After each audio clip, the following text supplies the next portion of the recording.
14 সাল এই যে 13th অ্যামেন্ডমেন্ট যেটা হয়েছে না, কেয়ারটেকার গভর্নমেন্ট, তখন থেকে কিন্তু সমস্যাটা শুরু হয়েছে। সমস্যার শুরুটা হয়েছে ওই যে কেয়ারটেকার গভর্নমেন্ট অ্যামেন্ডমেন্টটা ইয়ে করে দেওয়ার, ক্যান্সেল করার পর থেকে। 14 সালে ইলেকশন ফল্টি, 18 সালে ইলেকশন ফল্টি, 24 সালে ইলেকশন ফল্টি। ইলেকশনে মানুষ ভোটই তো দিতে পারে নাই মানুষ। এই যে 24 সালে ইলেকশন 5, 7, 10 বা 15% লোক ভোট দিয়েছে ম্যাক্সিমাম। এইটা তো হয় না। মানুষের মানে ক্রোধ গুলা, মানে কি বলবো, এটা চেপে ছিল, হচ্ছিল না, প্রকাশ পাচ্ছিল না। এটা একসঙ্গে বাস্ট করেছে। প্রধান উপদেষ্টা তো একজন খুবই তুখোর লোক একজন। উনি তো সমস্ত গোয়েন্দা রিপোর্ট নিয়েছেন, উনি খোঁজ খবর নিয়েছেন, ছাত্ররা খোঁজ খবর নিয়েছে, সেনাপ্রধান খোঁজ খবর নিয়েছে, নিয়েই তো উনাকে নিয়োগ দেওয়া হয়েছে। মানে অনেক টকশো শোনার পর, বইটি পড়ার পর আমি চিন্তা করে দেখলাম এই লোকই সব ঘটনা করাইছে, এবং ওই ওই তার তার বদনামটা, তার দায়িত্বটা আমার উপর দিয়ে চালাচ্ছে সে আর কি। But I can now prove it clearly that he is responsible for it, he is greatly responsible for, সে এটার জন্য অনেকাংশে দায়ী। এটা আমি একদম প্রমাণ করতে পারি। জেনারেল মঈন প্রেসিডেন্ট হতে চেয়েছিলেন, আমরা সেনাবাহিনীর জেনারেল একসঙ্গে বসে মিটিং করেছিলাম। মিটিং আমরা সিদ্ধান্ত নিয়েছিলাম যে না, আমরা আমরা 30 জন জেনারেল, 28 জন জেনারেল বলেছিলাম যে আমরা এখান থেকে সরে আসবো। উনার পক্ষে মাত্র 2 জন জেনারেল উনার পক্ষে ছিলেন। ওই ভোটাভুটি হয়েছিল, এবং আমি 1 নম্বর প্রথম ভোট দিয়েছিলাম যে আপনি আপনি সরে আসেন এখান থেকে। সেদিন থেকে উনি বুঝলেন যে আমার এখানে থাকা হবে না, তারপরে উনি ছেড়ে দিয়েছিলেন। অর্থনীতি যদি ঠিক না থাকে কোনো কিছুতে কাজ করবে না। হ্যাঁ, ল অ্যান্ড অর্ডার 1 নম্বর, অবশ্যই ল অ্যান্ড অর্ডার থাকলে কোনো কিছু কাজ করবে না। এবং অর্থনীতি ঠিক না থাকলে আপনি দেশ চালাবেন কিভাবে, মানুষের বেতন দিবেন কিভাবে, ডেভেলপমেন্ট ওয়ার্ক কিভাবে করবেন, বাজেট কিভাবে করবেন? তো অর্থনৈতিক এটা তো সবাই বলতেছে। এখন আমাদের ফরেন এক্সচেঞ্জ রিজার্ভ অনেক কমে গেছে, এবং চেষ্টা করা হচ্ছে IMF থেকে আরো কিছু লোন নেওয়ার জন্য, জায়গা থেকে লোন নেওয়ার জন্য, এডিবি থেকে কিছু লোন নেওয়ার জন্য। তবে একটা ভালো কথা, আমাদের রেমিটেন্স প্রবাহটা বেড়েছে এখন, এটা একটা ভালো কথা। তবে ইনফ্লেশন অনেক হাই, 14% পর্যন্ত চলে গেছে। খাবার দাবারের উপর যে ইনফ্লেশন, সেটা 14% ইজ ভেরি হাই। এবং ইনইকুয়ালিটিও, মানে ধনী এবং গরিবের মধ্যে গ্যাপটা অনেক বেড়ে গেছে। এটাকে বলে গিনি কোএফিসিয়েন্ট বলে এটাকে, যেটা 0.5-এর কাছাকাছি চলে গেছে তাই আছে আর কি। এবং সেটা অত্যন্ত রিস্কি ব্যাপার আর কি। সেখানে কিন্তু সমাজে একটা হতাশা বেড়ে যায়।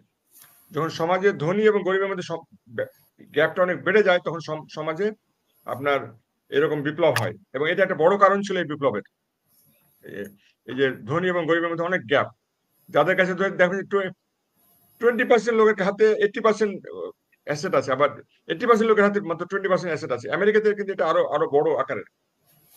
আমি একটা রাফ ফিগার বললাম, এক্স্যাক্টলি আমি বললাম, আমি অর্থনীতিবিদ না, বাট আমার একটা রাফ আইডিয়া থেকে বললাম। দেখেন টাকা প্রবাহ, সব টাকা চলে যাচ্ছে বাইরে, ডলারগুলো বাইরে চলে গেছে, খালি হয়ে গেছে। টাকাগুলোকে আনতে পারবে কিনা, এটা বিরাট কঠিন কাজ, এটা বিরাট বড় চ্যালেঞ্জ। টাকাগুলো ফেরত আনা, এসালাম গ্রুপে তো অনেক টাকা নিয়ে চলে গেছে।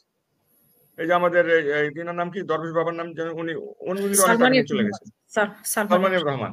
হ্যাঁ, উনি তো বলছেন যে আর ওনাকে কয়েকজন, ওনার যে ইয়েগুলো আছে সংগঠন, মানে ওনার যে প্রতিষ্ঠান আছে সেই প্রতিষ্ঠান সে বেকার হয়ে যাবে, ওনার কয়েক হাজার মানুষ বেকার হয়ে যাবে ওনাকে ধরে রাখলে। ওটা হোক, বাট আইন তো সবার জন্য সমান। উনি যদি টাকা পাচার করে থাকেন, উনি যদি আমাদের ক্যাপিটাল মার্কেটকে উনি ইয়ে করে থাকেন, মোবিল ম্যানিপুলেট করে থাকেন, উনি দায়ী হবেন। ক্যাপিটাল মার্কেট 2টা ক্র্যাশ, 2টা জিনিস লোকে বলে বা প্রেসে বলে, যেটা আমি দেখেছি, উনি প্রধানত দায়ী এ দুটোর জন্য, 2টা ক্র্যাশের জন্য। 96 একটা ক্র্যাশ হলো, আবার পরে আর একটা ক্র্যাশ হলো। আর ক্যাপিটাল মার্কেট হলো আসল। অনেকে ভুল করে, ব্যাংক থেকে যে টাকা নেওয়া হয় ইনভেস্টমেন্টের জন্য, এটা ছোটখাটো বিজনেস চলতে পারে, বাট লং টার্ম ক্যাপিটালাইজেশনের জন্য ক্যাপিটাল মার্কেট নির্ভর করতে হবে। সব দেশে তাই, আমরা ক্যাপিটাল মার্কেট খাড়া করতে পারি নাই। এটা ইকোনমিক্সের বই বলে, আমরা ম্যানেজমেন্টের বই আমরা তাই বলি, ক্যাপিটাল মার্কেটের মেন ডিপোজিটরি যারা ক্যাপিটাল দিবে ইয়েকে মার্কেটে। আমরা ব্যাংকের উপর বেশি নির্ভর করতেছি, ব্যাংকের উপর সরকার নির্ভর করতেছে, প্রাইভেট ইনভেস্টর নির্ভর করতেছে। এবং এখন তো আবার ইন্টারেস্ট বাড়ায় দেওয়া হলো, আবার এখানে বাড়ায় দেওয়াতে আপনার ইয়ে হবে, ইনভেস্টমেন্টের ক্ষতি হবে। বাট আমি শিওর বাংলাদেশ ব্যাংকের গভর্নর আলাদা একটা উদ্দেশ্য আছে, ওই উদ্দেশ্য নিয়ে উনি আগাচ্ছেন। But it's a big challenge. এখন ডলার সংকট হচ্ছে বড় চ্যালেঞ্জ। যেমন এই ইয়ের বিল দিতে পারতেছে না, এই যে আপনার ইয়ের কি বলে, যে বিদ্যুতের বিল দিতে পারতেছে না, এই জন্য জাহাজ আসতেছে না। এটা বড় একটা সমস্যা। গ্যাস বিরাট সমস্যা। ওই যে আমাদের যে অর্গানাইজেশন আছে, তাদের বিল দিতে পারতেছে না। বাট আই এম শিওর এখনকার যে অর্থমন্ত্রী আছেন এবং বাংলাদেশ ব্যাংকের গভর্নর এখন নাম করা জাদ্রেল অর্থনীতিবিদ, তারা আস্তে আস্তে আগাচ্ছে, বাট সময় লাগবে, কষ্ট হবে, অনেক কিন্তু আরেকটা পরিশ্রম সেক্টরের করতে কথা, হবে। এই যে গোয়েন্দা বাহিনীর কথা তো আপনি বললেন না যে সেখানে সংস্কার কিরকম? তারপরে সেনাবাহিনীর মধ্যে সংস্কার কিরকম হতে পারে? হ্যাঁ, গোয়েন্দা বাহিনীর সংস্কার দরকার আছে।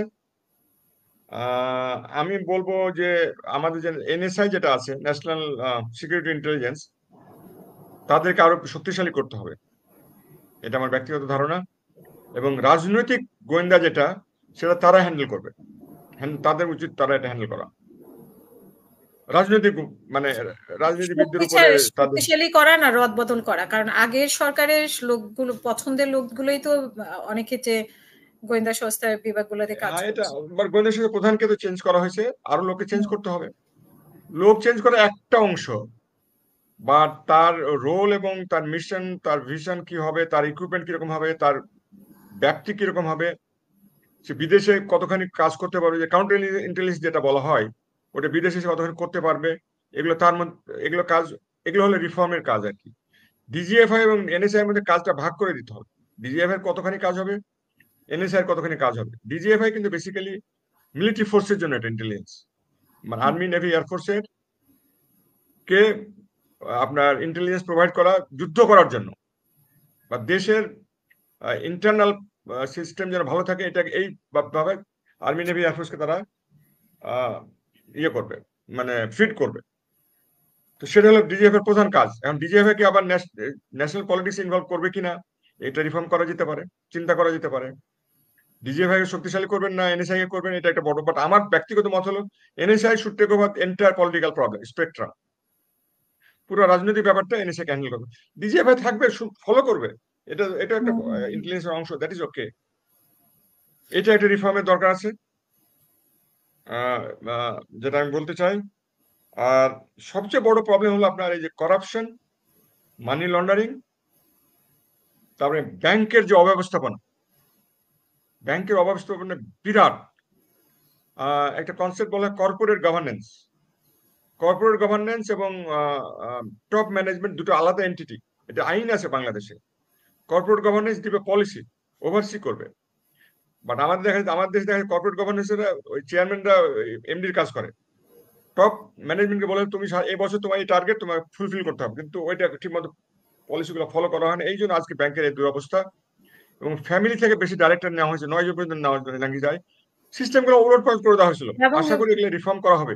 এবং এই যে ব্যাংকগুলো তো খেয়ে ফেলেছে। বড়, বড় কিছু লোক মানে হ্যাঁ, বড় বড় নিজেরাই ব্যাংকগুলো খেয়ে ফেলেছে, খেয়ে ফেলেছে। ভালো ভালো ব্যাংকগুলো খেয়ে ফেলেছে। তবে আজকে একটা অর্ডার দিচ্ছে দেখলাম, এসালম গ্রুপ কোনো টাকা উঠাতে পারবে না তার অ্যাকাউন্ট থেকে। ইসলামী ব্যাংকগুলোকে অর্ডার দেওয়া হয়েছে, বাট শুধু ডিপোজিট করতে পারবে। এবং তারা ওই ইভেন আপনার ওই যে লাইন অফ লাইন ক্রেডিটও খুলতে পারবে যদি 100% তারা ইয়ে দেয়, ওর বদলে কি বলা যায়, উম, ইন্টারেস্ট।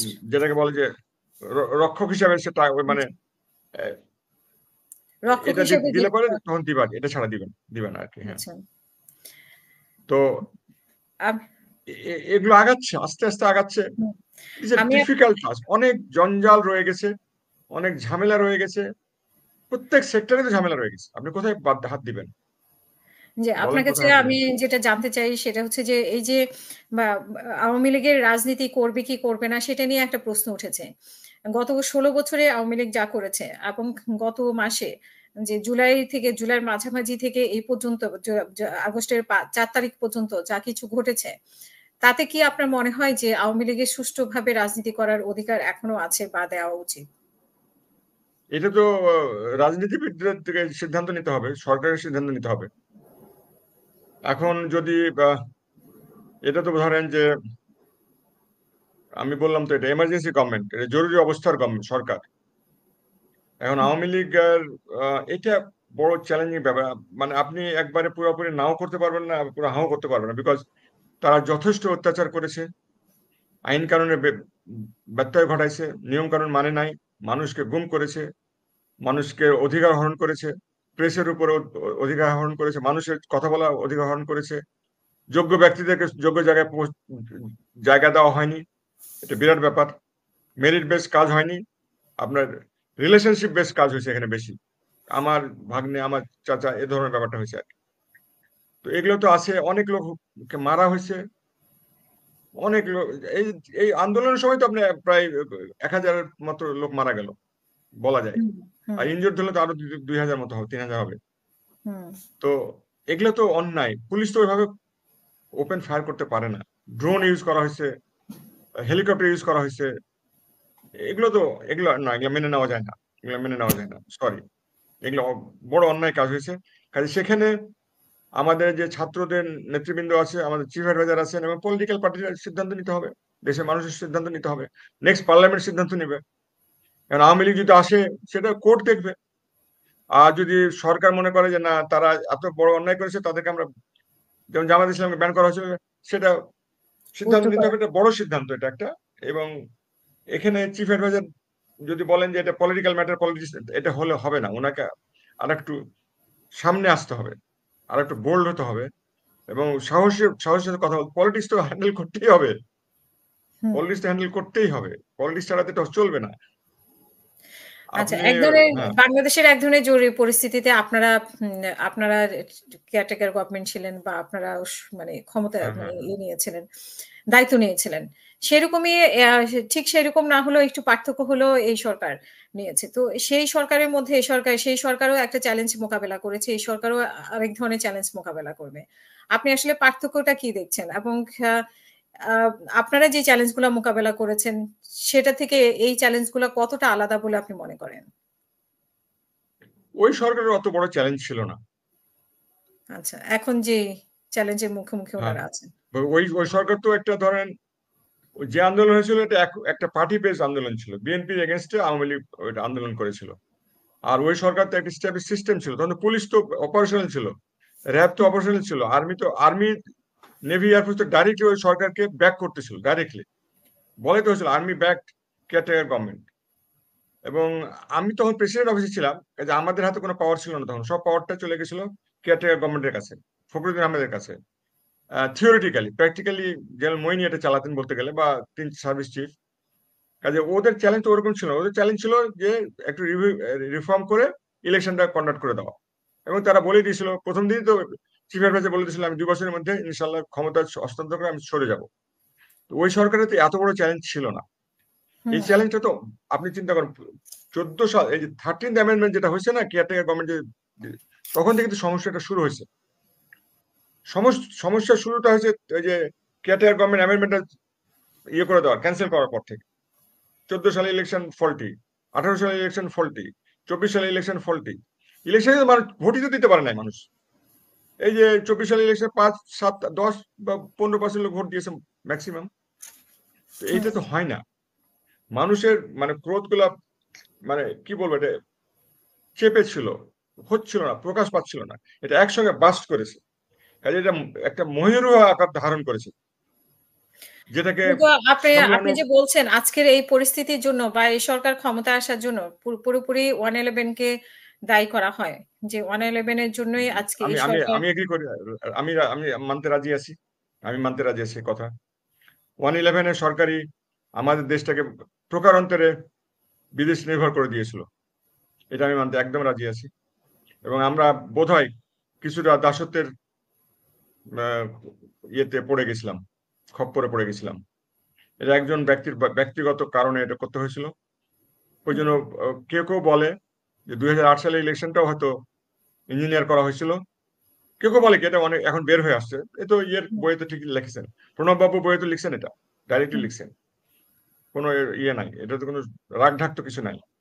প্রণব বাবু তো পরিষ্কার লিখে দিচ্ছেন।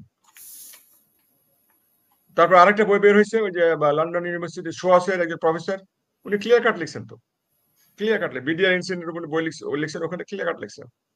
ইন্ডিয়ান মিলিটারি ওয়াজ রেডি, ওদের প্যারা ব্রিগেড রেডি ছিল, ওদের একটা কোরকে এখানে ইয়েতে কুমিল্লার এগেনস্টে ডিপ্লয় করা হয়েছিল, হয়তো শেষ পর্যন্ত করা লাগে নাই। বাট এগুলো তো এসে গেছে, তাদের বই, ইন্ডিয়ান রাইটারদের বই তো চলে আসছে, আমাদের বাঙালিতে বলার দরকার নাই তো, বাংলাদেশিতে বলার দরকার নাই। প্রণববাবু বই চলে আসছে, প্রফেসর সোয়াসে প্রফেসর নতুন বই হয়েছে, আমি বইটা এখন কপিটা পাইনি, বাট আমি সামারিটা পড়ছি, চলে আসছে তো। এগুলো এগুলো তো রাগ ঢাক থাকে না তো। ইন্ডিয়াতে আবার একটা জিনিস কি, ওই কিছুদিন পর আসল খবরগুলো বের হয়ে যায়, লিখে ওদের রাইটাররা সব লিখে ফেলে, ইন্টেলিজেন্স ওখান থেকেই পাওয়া যায়। কাজে এটা হুম। তর্ক করার কিছু নাই। আমি সম্পূর্ণভাবে একমত যে ওই ওই 1/11 ঘটনা এটার সাথে সম্পর্কিত, এবং তখন থেকে আমরা নিচে নেমে যাচ্ছি, আমরা sliding down from then onwards, এটা আমি টোটালি এগ্রি করি। এবং আমার রাজনীতি বলতে কোনো ধ্বংসের জন্য এতটুকু সেই আপত্তি নাই এটাতে। 111 দায়ী। আর হচ্ছে জি যে জি এই সরকার তখন থেকেই আপনি আপনি বলছেন বই মানে ভারতীয় কার বইতে লেখা হয়েছে, মানে সরি আমি নামটা ভুলে গেছি।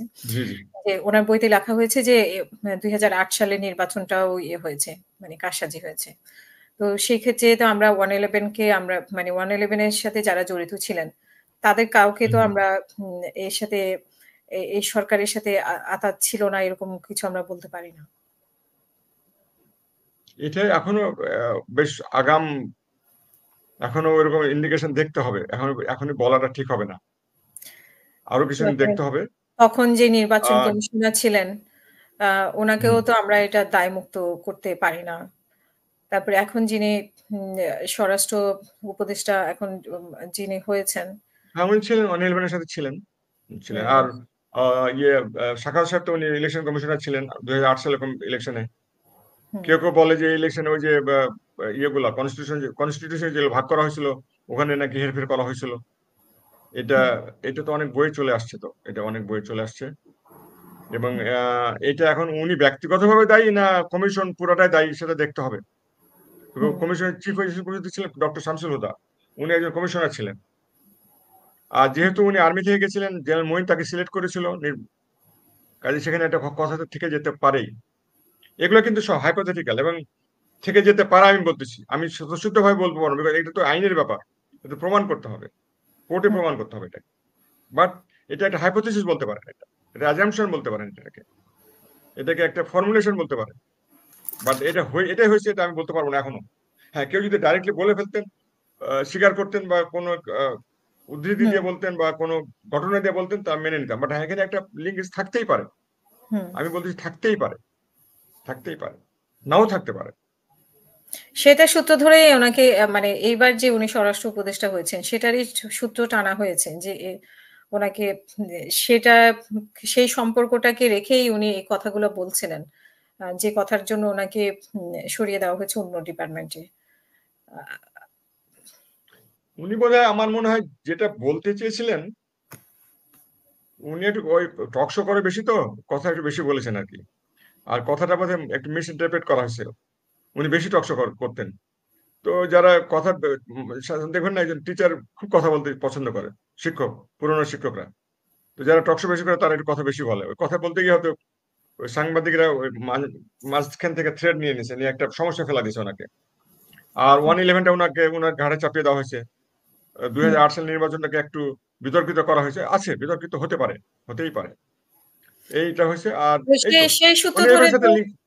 আমরা হুম এই যে জাহাঙ্গীর সাহেব যাকে আমরা এখন জাহাঙ্গীর আলম যাকে বসানো হয়েছে, তো সেই সূত্র হুম হুম। ধরে তো ওনাকেও এভয়েড করা যায় না। হ্যাঁ, সেটা এখন কথা হলো যে আহ শোনেন, একটা মানুষকে তো বিভিন্ন অ্যাঙ্গেল থেকে দেখতে হবে। প্রধান উপদেষ্টা তো একজন খুবই তুখোড় লোক একজন। উনি তো সমস্ত আহ, গোয়েন্দা রিপোর্ট নিয়েছেন, উনি খোঁজ খবর নিয়েছেন, ছাত্ররা খোঁজ খবর নিয়েছে, সেনাপ্রধান খোঁজ খবর নিয়েছে, নিয়েই তো উনাকে নিয়োগ দেওয়া হয়েছে। বা হয়তো ওই 1/11 কোনো লোক এটা তাকে ওনাকে সাজেস্ট করেছেন। বাট জাহাঙ্গীর সাহেব ছিলেন ওই দিন, যেদিন হুম, প্রেসিডেন্ট ডিক্লারেশন সাইন করেন, এমার্জেন্সি ডিক্লারেশন, উনি ছিলেন ওখানে, ঠিক আছে। বাট ওইটা দিয়ে তো একটা মানুষকে, উনি যেমন জাহাঙ্গীর সাহেব বিডিআর ডিজি ছিলেন, এটা তো ওনার একটা অভিজ্ঞতা, বড় অভিজ্ঞতা। যে ইনকোয়ারি কমিটি হয়েছিল, ওটা উনি প্রেসিডেন্ট ছিল, ইনকোয়ারিটা করেছিলেন বিডিআর ঘটনা নিয়ে। কাজে ওনার একটা অভিজ্ঞতা, এটা কাজে লাগবে হোম মিনিস্টার, এই চিন্তা করে হয়তো ওনাকে স্বরাষ্ট্র মন্ত্রণালয়ের দায়িত্ব দেওয়া হয়েছে। দেখা হুম। যাক, এখন ইস টু আর্লি। স্বরাষ্ট্র আপনি মন্ত্রণালয় অনেক ঝামেলা হচ্ছে, বাট আমি সময় দিতে হবে তাদেরকে, আরো সময় দিতে হবে। হ্যাঁ, স্বরাষ্ট্র মন্ত্রণালয় আসলে অনেক বড় চাপের মধ্যে আছে। সবচেয়ে বেশি চাপের জি জি, মধ্যে চাপের মধ্যে আছে, হ্যাঁ। আপনি তো উনাকে সাবেক আবার আরেকটা মন্ত্রণালয় দেওয়া হয়েছে, কৃষি মন্ত্রণালয় দেওয়া হয়েছে, হুম, উনার বেশি হুম, কাজ হয়ে গেছে আর কি, আমার ধারণা আর কি। হুম। উনার সাথে বরং স্বরাষ্ট্র মন্ত্রণালয়ে আরেকজন দেওয়া উচিত ছিল। এটা দিতেই পারে, একটা ডেপুটি স্টেট মিনিস্টার দিতে পারে। বা ওটা আবার অসুবিধা হয়, মন্ত্রী আর প্রতিমন্ত্রী ঠিক মতো কাজ ইয়ে হয় না, মিলে না, অনেক সময় সমস্যা হয় আবার। আপনি তো সাবেক এগুলো আমি প্রেসিডেন্ট আহমেদের সামরিক সচিব ছিলেন। সো জি জি 111 এর জন্য অনেক সময় আপনার ভূমিকাটা প্রশ্নবিদ্ধ আরকি অনেকে বলেন। বিশেষ করে হুম। তখন প্রেস সচিব প্রেস সেক্রেটারি যিনি ছিলেন মোখলেছুর রহমান সাহেব অনেক কথাই বলেন। তো উনি সেগুলো বোধহয় অনেক কিছু বলেছেন। হুম। হ্যাঁ, কতটা আমরা সত্য বলে ধরে নিতে পারি আরকি? আমি যদি বলি মুখলেছুর রহমান এবং ইয়াজউদ্দিন আহমেদ ডাইরেক্টলি 111 এর সাথে সংযুক্ত। উনারাই করাইছেন এই দুজনেই। এটা আমি প্রমাণ করতে পারবো। আপনি যদি আরেকটা আলাদা টক শো করেন এটার উপর আমি প্রমাণ করে দেবো। মুখলেছুর রহমান হুম, ডাইরেক্টলি প্রত্যক্ষভাবে 111 এর সাথে ইয়ে দায়ী। প্রত্যক্ষভাবে অনেকগুলো ঘটনা দিয়ে আমি প্রমাণ করে দিতে পারবো। আমি একদম খুবই পরিষ্কার এই ব্যাপারে। আমি ক্লিয়ার। মানে অনেক টক শো শোনার পর বইটা পড়ার পর আমি চিন্তা করে দেখলাম এই লোকই সব ঘটনা করাইছে এবং ওই তার তার বদনামটা তার দায়িত্বটা আমার উপর দিয়ে চালাচ্ছে সে আর কি। But I hmm. Can now prove it clearly that he is responsible for it. He is greatly responsible for, সে এটার জন্য অনেকাংশে দায়ী। এটা আমি একদম প্রমাণ করতে পারবো। আপনি আর টক শো করান, আমি বলে দেবো আপনাকে, সব আমি বলে আর দেবো। হ্যাঁ, এটার উপরে আরেকটা টক শো করব। কারণ হ্যাঁ, যে শিওর। আমি এখন উনি পরিষ্কার প্রেসিডেন্টের হয়ে সঙ্গে গেছে। এটা নিয়ে ও, আপনি বোধহয় ওটা জানেন না যে হুম, ৭ই জানুয়ারি জেনারেল মঈন প্রেসিডেন্টের সাথে দেখা করেছিলেন এবং সেটা হ্যাঁ, আমার নলেজে ছিল না, আমি জানতাম না। এটা মুখলেস করাইছিল। প্রেসিডেন্ট তাকে বলেছিল তুমি দেশের দায়িত্বভার নিয়ে নাও এবং জেনারেল মঈন সেটা আমাকে বলে দিয়েছিলেন ৭ই জানুয়ারিতে। খুশির এতে তখন খুশিতে আমি জানতে পারলাম যে উনি আসছেন। উনি আমাকে ভুল করে বলে দিয়েছিলেন। মানে তখনই আমি বুঝতে খুশিতে পারি যে কাজ আকাম হয়ে যাচ্ছে। ওইটা মুখলেস করাইছিল। মুখলেস ওয়াজ ইনভলভ ইন দ্যাট। জি। আমি এখন প্রমাণ করতে পারবো যে মুখলেসের দায়ী সব। অনেক ক্ষতি করেছে দেশের মুখলেস, এই লোকটা অনেক ক্ষতি করেছে, অনেক অনেক ক্ষতি করে দিয়েছে। ও হয়তো না কিন্তু বুঝে করছে, প্রকাশ মানে একটু নিজকে একটু স্মার্ট ভাবে আর কি, অনেক কিছু সে জানে কিন্তু ও তো একটা সাংবাদিক ছিল, এত কিছু রাষ্ট্র পরিচালনা সে নিজে নিজে ইয়ে হয়ে গেল, প্রেসিডেন্টকে বলে অর্ডার করে নিয়ে সে ইয়ে হয়ে গেল, কি উপদেষ্টা হয়ে গেল, ওটা আবার ক্যান্সেল হয়ে গেল। কাজে আমি অনেক ঘটনা আমার কাছে বলে দিতে পারবো যে হি is greatly responsible for this. আমি এখন আমি আমার মুখ খুলতেছি এখন। আমাকে আমাকে এখন স্টিমুলেট করে আমি সত্য কথা বলে দেবো, সব বলে দেবো। Okay, I am very clear about it. And আমি 111 কে পুরোপুরি অপোজ করেছি। President sorry general Moeen president হতে চেয়েছিলেন। আমরা সেনাবাহিনীর জেনারেল একসঙ্গে বসে মিটিং করেছিলাম। মিটিং আমরা সিদ্ধান্ত নিয়েছিলাম যে না, আমরা আমরা 30 জন জেনারেল 28 জন জেনারেল বলেছিলাম যে আমরা এখান থেকে সরে আসবো। উনার পক্ষে মাত্র 2 জন জেনারেল উনার পক্ষে ছিলেন, ওই ভোটাভুটি হয়েছিল এবং আমি 1 নম্বর প্রথম ভোট দিয়েছিলাম যে আপনি সরে আসেন এখান থেকে। সেদিন থেকে উনি বুঝলেন যে আমার এখানে থাকা হবে না, তারপরে উনি ছেড়ে দিয়েছিলেন। তারপরে ইন্ডিয়ার হাতে উনি চলে গেলেন, প্রণব বাবুর সাথে দেখা করলেন। এটা হচ্ছে আসল কথা।